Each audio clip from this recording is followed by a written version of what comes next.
Thank you, Dan.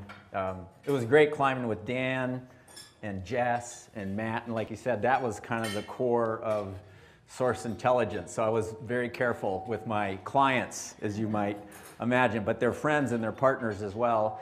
And I get to talk about what I love to do, and hopefully I can tie in some of the messages that you guys are talking about here at this symposium. And since we're going to talk about high altitude climbing and cold weather and that type of thing, we're going to actually close the door now and refrigerate the room and suck the oxygen out. So, because I want to give you a sense of feeling of what it's like for me to stand, at the summit of a 29,000 foot mountain. I've been doing this for 30 years. I finally wrote a book about 6-7 years ago, which talked about all of my climbs, titled No Shortcuts to the Top. It's something that I live by, and I think it's true with any things in life, even in business. You really can't take a shortcut. In the mountains, we're not allowed to take shortcuts. We have to earn our summits. Every single step is earned. We've got to focus, we've got to plan, we've got to prepare. You can't cheat your way to the top. And I wrote that book, and it did very well as a mountaineering book. It sold over 200,000 copies, which is kind of unheard of. And I have a friend in the business world, and he said, Ed, you would have sold more for the business community if you would have changed the title slightly. And I said, what's that? And he said, Shortcuts to the Top. And I think, that's part of the thing we're talking about here is in business practice, there's a lot of people that want to find the shortcuts. How do I make it faster? How do I make it cheaper? I don't care about the consequences. I don't care what I leave behind, my footprint. Sweep it under the rug, hide it behind a fence. And we're now discovering that, our world is not as big as we thought, and people are watching. So we need to be very careful about not only what we do, but how we do it as well. And that's kind of what I thought about when I was climbing mountains as well. I wanted to climb these mountains with humility and respect, ethically, with calmness. And if anything, all I wanted to leave behind was a trail of footprints. I didn't want to damage the earth for the sake of me climbing these mountains. And you would think, adventurers and climbers, you would think that through history, we think in the same way, or we thought in the same way. But I'll focus a little bit on Mount Everest. This is obviously the highest point on Earth. And since the 20s, people went to try to climb this mountain. And it was literally like walking off of the map. They would be gone for 6 months. Sight unseen, no letters, no communications, and then they would return. This is one of the teams led by George Mallory, the British climber who in the 20s led 3 expeditions to Mount Everest. Again, they're in the middle of nowhere, and they're thinking, nobody's going to follow us. Nobody's going to come after us. And if they do, maybe there'll only be a few people coming behind us. So they didn't think about the future. They kind of thought in the moment, thinking, well, if we leave something behind, no big deal. Even 1953, Edmund Hillary, Tenzing Norgay became the first 2 people to climb to the summit of Mount Everest. And when Hillary came down, he said, Everest has now been climbed. Why bother? Nobody else will ever climb Everest again. There's no reason. And so he had that thought pattern as well. And this was a massive expedition that he was a part of. And in the end, they got 2 people to the top, but they brought a lot of equipment onto the mountain, and they didn't bring a lot of it back. And since then, believe it or not, 3,000 people have climbed to the top of Everest. And probably an equal number of people have attempted to climb Everest. So that's a huge amount of people and expeditions and products. And a lot of those people had that same thought pattern. We're going to go somewhere, nobody's going to follow. Even if I leave something behind, I don't care. Nobody will know that it was mine. And it was that attitude which then created this. This is the high camp on Mount Everest. This is a photo that I took in 1990. It's a sea of discarded oxygen bottles. It's because people just didn't care. They thought, so what? I'm going to leave it behind, let somebody else worry about it. I'm not going to think about it.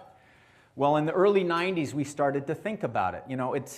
environmentally not damaging, but the general public knew about this. And we said, you know what? We've got to start cleaning up what was left behind. So it was up to us in our generation of climbers to spend extra time and energy and money to clean up these discarded bottles. And I can truthfully say now, you can't find an empty bottle on Mount Everest because we put a value on those and we started to pay people per bottle to bring those down. And it's amazing how many bottles, were evacuated from Mount Everest. So we've changed our thinking and our attitudes. Again, it's not just what we do, but how we do it. And we have an ethos now that we practice as climbers and adventurers, and it's called leave no trace. You can't leave zero trace, but let's think about the attitude of minimizing the trace, minimizing our impact, and what footprint are we leaving behind. And I think about that every time when I go climbing. What am I leaving behind? I want to leave less and less behind. And I think that leave no trace attitude would be great, for the business world as well. It gives you that thought pattern that you should have when you create a product. What are you leaving behind as a consequence?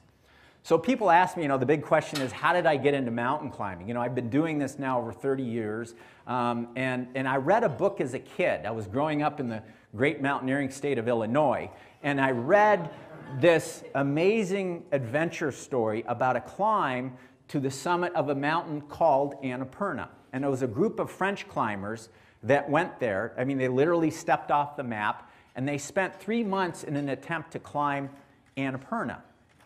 Annapurna is one of only 14 mountains in the world over 8,000 meters, which is roughly 26,000 feet. And they're all halfway around the world in Nepal or Pakistan and Tibet. And Annapurna, with this climb, became the first of these mountains, these 8,000ers, to be climbed. And I really loved this story. It was about adventure. It was a group of 8 climbers working together as brothers, as teammates. And in the end, only 2 of them got to the top out of the whole group.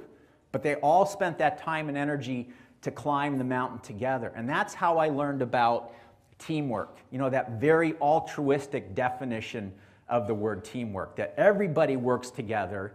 Maybe somewhere along the way at the end, somebody gets the accolades, but we all know as a team that we contributed to that ascent. And I was enamored with that idea of adventure, going to someplace difficult and challenging physically, mentally, where logistics were involved, where training was involved. And I wanted to be a part of a team, and I wanted to go on a Himalayan expedition. That was my long-term goal. And I knew it would take many years of learning and training and gaining experience and meeting the right people. A lot of little steps along the way that I'd have to take to get on an expedition. But I set my sights on that. And I knew the first step I had to take was to get out of Illinois. So right out of high school, I left Illinois and I moved to Seattle. And I would agree with Paul, what he said about, summers being sacred. Same in Seattle. We have 20 beautiful days a year, and they're all in the summer. So maybe next year we'll have this event in February, so I don't have to leave Seattle. But the reason I moved to Seattle was because of not only this wonderful city, but right outside our city we have Mount Rainier, which for me and for Himalayan climbers that grow up in the US, this is a great training ground. This is a stepping stone that can take you to bigger mountains. And so I climbed on Rainier voraciously, and it has all those attributes of a Himalayan mountain. It's steep, it's glaciated, it's relatively high, the weather sucks. And so all those lessons that you learn, you can put those into your bag of tricks and take them with you to the bigger mountains of the world. And I finally, in 1982, got a job as a guide on Mount Rainier. So I spent every summer on this mountain, learning, experiencing. Since then I've climbed to the summit 212 times. So I learned a lot about weather, conditions, and as a guide, you learn a lot about people as well. And there's certain things that we practice as climbers, that teamwork mentality. We understand that roped together with a group of equally trained individuals, we're stronger than we are as individuals. So we rope together for safety and for success.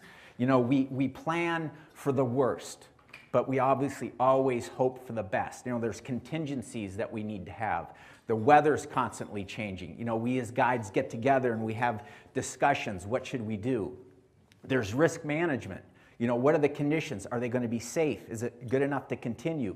Should we turn around? And I think what I talk about is we practice what I call the ultimate form of customer service. You know, we have to keep our customers alive, right? I mean, that's how we create a sustainable business as guides. So we take it to the next level. And you know, even though people sign up with us to climb and they're paying, you know, a fair amount of money and they're spending time with us, we can't guarantee success. Ultimately, the mountain decides, and we call it listening to the mountain. You know, no matter how ambitious or motivated we are, no matter how much money somebody has paid, sometimes we can't succeed. We can't go to the top. And we understand that. You know, I've been doing this for over 30 years. There's a lot of lumps and bumps along the road. Some years are great, some years are not.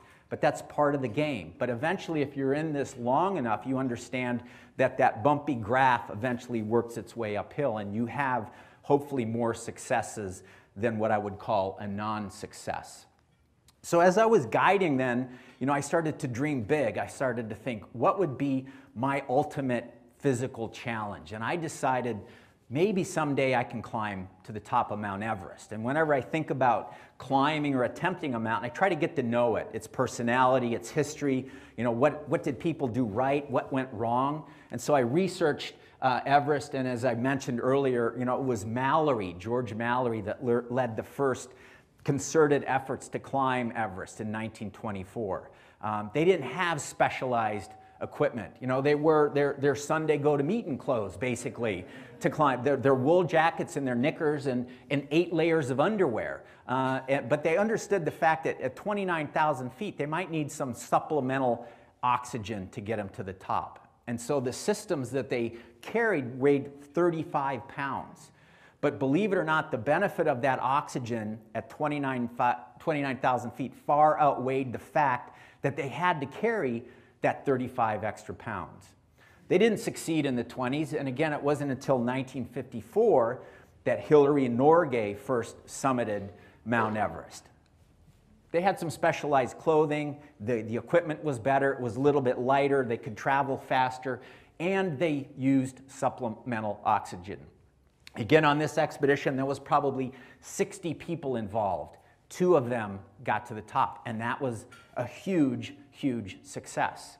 Today, the norm, the standard is still climbing with supplemental oxygen. You know, if it's a once-in-a-lifetime opportunity, you know, you're spending a lot of time and energy and money, why not hedge your bets? Use oxygen to help you get to the summit. You're stronger, you're faster, you think more clearly, you stay warmer, use oxygen. And, you know, I don't have anything against oxygen, but I started to think, you know, do I want to look like that when I'm climbing Everest? Do I want to look like an astronaut? Do I want to have a mask covering my face? And what I felt really was hiding me from the experience. I wanted to remove the mask and really test myself and push myself to try to climb to 29,000 feet without supplemental oxygen. It's not something that I knew I could do, but I said, if I can do this, I'm gonna have to train harder, I'll pay a big price, I'll suffer more, but in the end, I thought it would be in more respect of the mountain, to climb it for its sake, rather than reduce it down to my level. So that became my standard. And again, I didn't have anything against people that used oxygen. I just said, this is the way I'm going to do it. And I thought it was more respectful to the mountains as well. You know, I wanted to try to integrate myself into their environment rather than to change it for the sake of my success. So it was 10 years into my climbing career, then I finally got invited on a fully funded expedition to Mount Everest. I was just going to be one of 8 people on this climb, and I was kind of the low man on the totem pole, and I said, you know, I'm going to do my work, I'm going to contribute. If I get a chance to go to the top, maybe I will, maybe I won't. It didn't matter. I was going to Mount Everest. And what I've diagrammed here is what you would call what's the normal route, or the easy way to the top of Everest. This is the standard route climbed by most people. pioneered in 1953 by Hillary. Base camp is at 18,000 feet. So it takes 8 days of walking with all your 3 months of food and equipment just to get to base camp. And then we need to carry loads of equipment to the other 4 camps on the mountain. That whole process of going up and down and up and down, that takes 6 to 10 to sometimes 12 weeks. Once all those camps established, we then climb through those camps and make the final push to the summit. That's why these expeditions take so long. Sometimes we're gone for 3 months. And again, all the people typically go there. In 1987, we said, let's be innovative. Let's be pioneers like everybody in this room. Let's do something different. Let's step outside of the box and let's draw our own red line. And that's what we did. We said, let's do something new and different and be trail breakers. So we went to the north side of the mountain, and now there's 8 of us. We're going to work together as a team day in and day out for the next 3 months. So it's very important how we put this team together. You know, the person in the front now is going to be breaking the trail and kicking the steps and leading the way and setting the pace. Just like the leaders in any organization, you know, you inspire others to follow. And that helps the rest of the team to follow. So we're working together to do that. And again, it's that first person that's out there doing all the work. And then if you have a group of people that are collaborating, maybe that person then swings aside and the next person takes the lead. That's how we share the burden of kicking the trail in the snow on these mountains. Individually, we all contribute as well. And I like to say that, you know, not only are we carrying personal equipment, but we're carrying all the food and supplies, and even if I'm not going to use oxygen later, I'm going to carry oxygen for somebody else on the team. And I might be carrying 40 or 50 or maybe 60 pounds during that initial 8 or 10 days of the climb to get the first camp established. So all this contribution is very transparent.